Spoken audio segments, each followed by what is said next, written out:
Assalamualaikum warahmatullahi wabarakatuh. Selamat datang di mata kuliah Tata Kelola SITI. Kali ini kita akan membahas topik mengenai Align Plan Organize bagian 2 oleh saya Muhammad Ilham Elhari, Eskom Mkom. Baik, melanjutkan dari domain APO, saya akan melanjutkan domain APO 08, yaitu bagaimana kita memanage relationship. Hubungan antara bisnis dan TI secara formal dan transparansi merupakan hal yang menjamin bagaimana fokus tercapainya tujuan bersama. Hal ini penting bagi perusahaan yang selalu memberikan kesuksesan dalam mendukung tujuan strategis dan kendala, serta bagaimana dia akan melakukan kendala anggaran serta menoleransi berbagai resiko hingga bagaimana kita menghindari resiko-resiko yang buruk terhadap perusahaan. Hubungan ini harus didasarkan pada saling kepercayaan antara stakeholder, vendor, maupun pengelola, serta pemilik perusahaan untuk menggunakan istilah terbuka dan dimengerti, tidak saling memberikan hasil yang miskomunikasi atau mengembalikan kepemilikan dan akuntabilitas untuk keputusan kunci. Pada APO 08, Managed Relationship memberikan tujuan proses tersebut untuk membuat hasil yang lebih baik, meningkatkan kepercayaan diri, memberikan kepercayaan akan bagaimana pentingnya teknologi informasi dan penggunaan sumber daya manusia secara efektif. Kemudian APO 09 adalah Managed Service Agreement.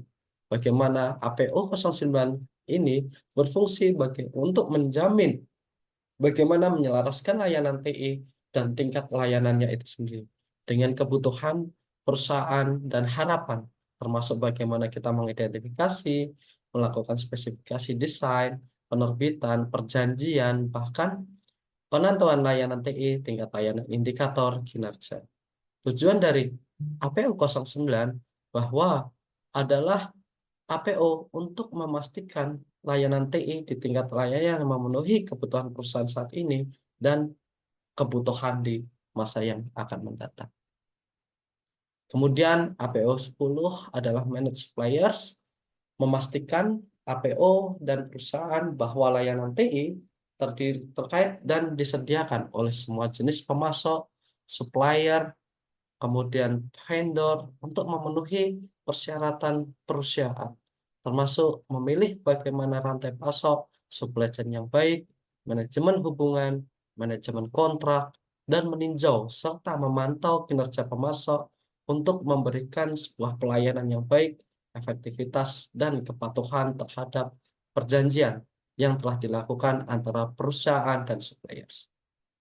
APO 10 ini memberikan sebuah tujuan dari proses yang meminimalkan resiko yang terkait dengan non-performing supplier dan memastikan harga yang kompetitif dan bisa memberikan sebuah nilai bisnis kepada perusahaan.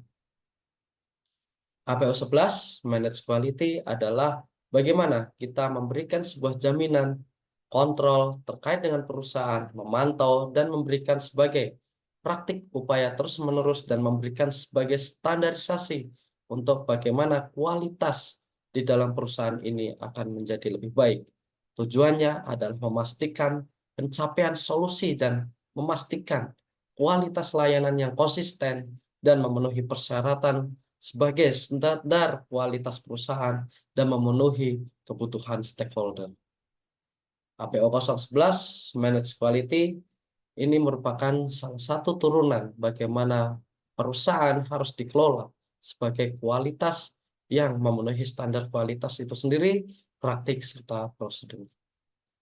APO 12 Manage Risk secara keseluruhan bagaimana resiko yang telah ditangani oleh perusahaan, yang telah di-manage oleh perusahaan hingga tujuan itu bisa tercapai untuk mengintegrasikan manajemen resiko IT perusahaan dari keseluruhannya dan menyeimbangkan biaya dan keuntungan dari pengelolaan risiko TI perusahaan. Managed Risk ini merupakan contoh penilaian dari Managed Risk. Yang pertama adalah jenis resiko, kemudian menilai dampak atau impact, kemudian kejadian atau likelihood, bagaimana kejadian itu terjadi, berapa sering itu terjadi, kemudian adalah pengendalian atau solusinya. Managed risks biasanya menyediakan sebuah rajizat, yaitu responsible, accountable, consult, dan inform, untuk memastikan siapa yang bertanggung jawab dan bisa melakukan hal-hal yang menghindarkan resiko-resiko yang berdampak buruk bagi perusahaan. APO 13 Managed Security terkait dengan mengoptimalkan dan memantau sistem keamanan terkait dengan sistem informasi. Kemudian, APEC People, Process, dan Teknologi akan saling erat. APO terkait dengan proses align plan organize yang selaras dengan people sebagai sumber daya manusia, proses terkait dengan prosedur dan teknologi terkait dengan teknologi yang diimplementasikan di perusahaan. Terima kasih telah melihat video pembelajaran kali ini. Assalamualaikum warahmatullahi wabarakatuh.